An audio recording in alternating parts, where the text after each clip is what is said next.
What if I told you that the most dangerous habits after 70 aren't what you eat or how much you sleep, but what you quietly stop doing?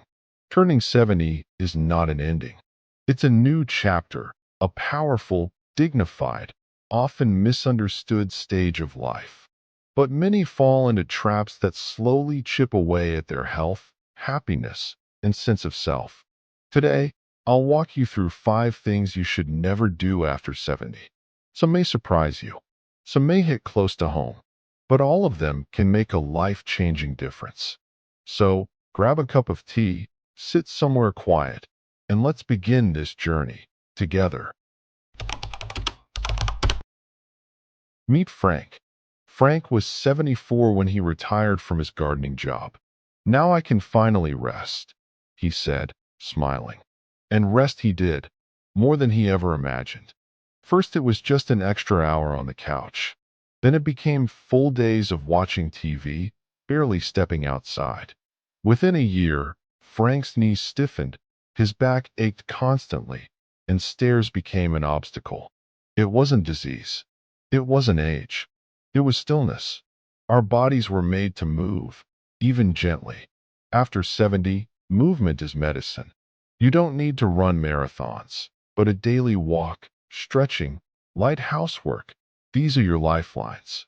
When we stop moving, our muscles shrink, our balance weakens, and even our mood dips. Remember, motion is not about exercise, it's about living. Loneliness is not just a feeling. It's a silent killer. Let me tell you about Margaret. Her husband passed when she was 72. Her children visited once a month, sometimes less. She told herself she was fine. She had her cat, her crossword puzzles, the TV. But over time, her voice grew quieter. Her laugh faded. She stopped answering the phone. When I visited her one day, she looked at me and whispered, I forgot what my voice sounded like. Loneliness is linked to depression, heart disease, even dementia. But here's the good news. It's treatable. Join a book club. Call a friend. Say hello to the cashier with a smile. Start small. Connection heals. Being alone is a circumstance. Feeling lonely is a choice we can fight together. Why bother? I'm too old for that. Have you ever heard that voice inside your head? That's the voice that keeps your world small. George, 76, decided to learn to play the piano. He struggled at first, his fingers stiff, his eyes squinting at the notes. But a year later, he played Let It Be for his granddaughter's wedding. The room was silent. Then came the tears. Learning keeps your brain alive. It rewires your mind, slows cognitive decline, and gives your days color. Whether it's painting, learning a new language, or even how to use a smartphone, never stop being curious. Because when we stop learning, we stop growing. And when we stop growing, we start fading. Mary had always been healthy. At 73, she still walked every day, cooked for herself, and never missed church. But she skipped her mammogram 2 years in a row. I feel fine, she'd say. By the time they found the lump, it had already spread. We often confuse feeling fine with being fine. But many conditions, like high blood pressure, diabetes, or cancers, are silent until it's too late.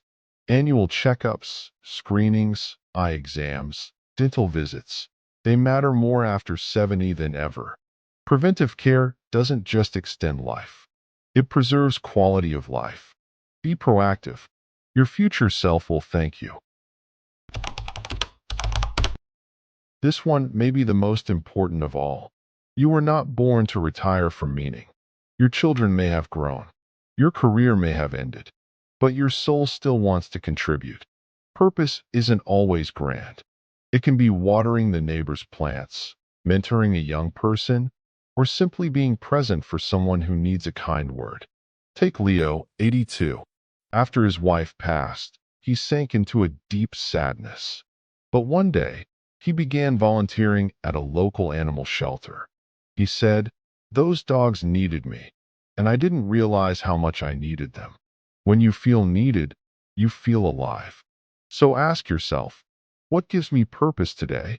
No matter your age, your life still matters deeply. Now I'd love to hear from you. Which of these 5 points touched your heart today? Have you caught yourself falling into one of these traps?